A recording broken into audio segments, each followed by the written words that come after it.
Cabinet मंत्री ओम प्रकाश राजभर ने दिया बड़ा बयान। यूपी के कैबिनेट मंत्री ओम प्रकाश राजभर ने कई मुद्दों पर बड़ा बयान दिया है। इस दौरान मिल्कीपुर उपचुनाव को लेकर सपा की ओर से पलटवार करते हुए मंत्री ओम प्रकाश राजभर ने कहा कि करल और शीशमऊ की सीट वो कैसे जीते, लोकसभा चुनाव में 37 सीटें सपा ने कैसे जीती। उन्होंने ये सीट जनमत से जीत किसी और तरह से वो ही खुलासा करेंगे। ओपी राजभर ने कहा कि इन दोनों सवाल का जवाब भी उन्हें देना चाहिए। दिल्ली उपचुनाव में बीजेपी की जीत पर बोलते हुए ओपी राजभर ने कहा कि मोदी जी की विकास योजना और कल्याणकारी नीतियों पर जनता को विश्वास है। महाकुंभ में श्रद्धालुओं के टोल टैक्स माफ करने के अखिलेश यादव के बयान पर उन्होंने कहा कि गाड़ी चलाने पर टोल टैक्स देने में क्या दिक्कत है। कैबिनेट मंत्री ओम प्रकाश राजभर ने मीडिया के कैमरे में क्या बयान दिया, आइए हम आपको वो भी सुनाते हैं। अपने विधानसभा क्षेत्र में जौहराबाद पहुंचे हैं, क्या कार्यक्रम है सर? ये आज प्रदीप जी के उनका उद्घाटन आपने आमंत्रित किया, उसमें हम लोग उपस्थित हैं। मंत्री जी, देखा जाए तो मिल्कीपुर उपचुनाव को आप जीत चुके हैं आप लोग, लेकिन सपा के लोग आरोप लगा रहे हैं कि हम चुनाव हारे नहीं, मुझे हराया गया है, सरकारी मशीनरी का दुरुपयोग किया गया। कि हारने के बाद व्यक्ति कुछ भी कह सकता है, वो तो जनता देती है, जनता मालिक है। चुनाव के समय वही भगवान होते हैं। और पिछले 9 विधानसभा उपचुनाव हुए, उसमें 2 सीटों पर करहल और शीशमऊ समाजवादी पार्टी ने जीता, 7 दिन। तो उन 2 सीटों पर समाजवादी पार्टी कैसे जीती? सवाल पहले नंबर 1। नंबर 2 सवाल, लोकसभा के चुनाव में 35-37 सीटें जब चुनाव लोकसभा का हो रहा था तो समाजवादी पार्टी इस आधार पे जीती थी, बताने का काम करे वो लोग, भाई हम लोगों ने धांधली करके, गुंडई करके, लूटपाट करके जीता है कि जनता के मत से जीता है, ये तो वही खुलासा कर सकते हैं, बता सकते हैं। मंत्री जी, देखा जाए तो गाजीपुर के सांसद अफजाल अंसारी ने मुख्यमंत्री जी के बयानों को पलटवार करते उन्होंने कहा है कि अगर आप लोग बटोगे तो पिटोगे, इस तरह का वो बयान दे रहे हैं। नेता का बयान दिल्ली विधानसभा चुनाव को लेकर क्या कुछ कहेंगे सर? देखिए, देश में मोदी जी की जो विकास की योजनाएं हैं, उन योजनाओं से देश की जनता पर भरोसा और विश्वास करती है मोदी जी पर। चाहे वो आयुष्मान कार्ड हो, चाहे किसान सम्मान निधि की बात हो, चाहे बैंकों में खाता खुला, पहले हम ही आप बैंक में खाता खुलवाने के लिए सोर्स बढ़ाते थे।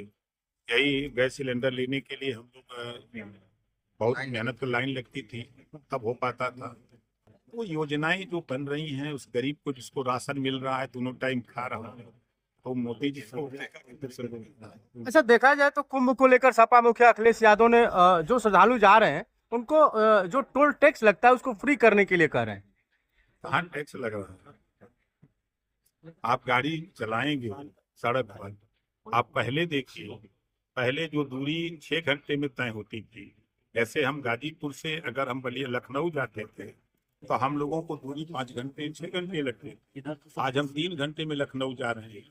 3 घंटे का समय आपका बच रहा है, 3 घंटे में आमदनी करेंगे तो टोल टैक्स देने में क्या दिक्कत है? मंत्री जी, आप घरौनी का बात किए हैं और घरौनी की स्थिति यह है कि इनका छप्पर उनके जमीन में और उनकी जमीन उनके खाते में हो गई, इसके लिए क्या समाधान है? इसमें भी आप कंप्लेन करिए, उसका सुधार भी करने की व्यवस्था धन्यवाद। यूपी के राज्य मंत्री दयाशंकर मिश्रा दयालु का बड़ा बयान। यूपी के राज्य मंत्री दयाशंकर मिश्रा दयालु ने दिल्ली और मिल्कीपुर उपचुनाव में बीजेपी की जीत पर बयान देते हुए कहा कि मोदी और योगी जी के विकास के कामों का ये परिणाम है। मंत्री दयाशंकर मिश्रा ने कहा कि आने वाले दिनों में दिल्ली की तस्वीर बदल जाएगी। दयाशंकर मिश्रा ने कहा कि मिल्कीपुर की जनता ने उपचुनाव में इतिहास रच दिया एवं अयोध्या का जो अपमान हुआ था, मिल्कीपुर की जनता वो गलती सुधार ली। मंत्री दयाशंकर मिश्रा ने कहा कि यह महाकुंभ कल्पनाओं से परे है, सारी दुनिया लोग महाकुंभ में आए हैं। दयाशंकर मिश्रा राज्य मंत्री ने क्या कहा, ये हम आपको वो भी सुनाते हैं।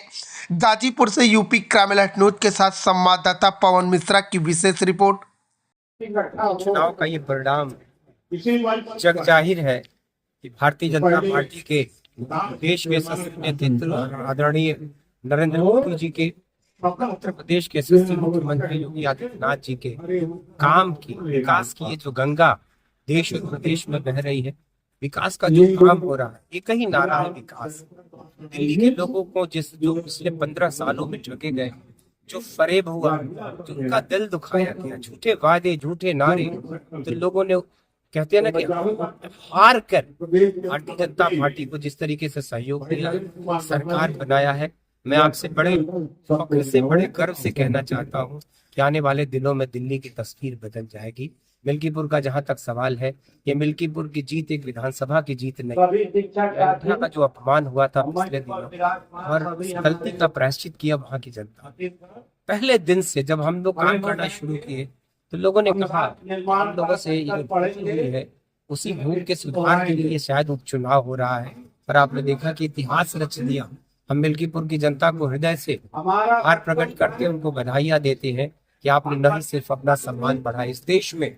वहाँ के लोग कहते थे कि अयोध्या के लोग जब बाहर जाते हैं तो होटलों में कमरे नहीं। व्यक्ति जब जानता है कि हम अयोध्या से आए हैं, पता नहीं किस हिकारत और नफरत भरी नजर से वो देखता था। लेकिन आज अयोध्या का गौरव हमारे मिल्कीपुर के लोगों ने बढ़ाया है। हृदय की गहराइयों से उनका आभार प्रकट करता हूँ। और ये जीत भारतीय जनता पार्टी के सुशासन की जीत है, नरेंद्र मोदी जी और योगी जी के नेतृत्व की जीत है, और उत्तर प्रदेश की जनता का भी आभार कि जिसने ऐसे ऐतिहासिक फैसलों से 10 उपचुनाव में 8 में जीत देकर उत्तर प्रदेश में फिर से भारतीय जनता पार्टी की सरकार में अपना संबल प्रदान किया है और उनमें अपना भरोसा दिया। शंकर जी, आप अभी तो हमसे लौटे हैं, सनातन रहेगा आशा के बिल। मैंने कहा ना कि कल्पनाओं से परे यह कुंभ है। देश का कोई ऐसा कोना नहीं, कोई ऐसा हिस्सा नहीं, लोगों ने दुनिया का, आप यकीन करते हैं कि यूक्रेन और रूस की लड़ाई हो रही हो और यूक्रेन और रूस के लोग आज यहाँ आके जिसमें शामिल है, तो मुझको लगता है कि बहुत इसका दुनिया में समरसता का, सामाजिक एकता का और देश की अखंडता और एकता को बनाए रखने के लिए विश्व में किसी देश के पास ऐसा आयोजन नहीं।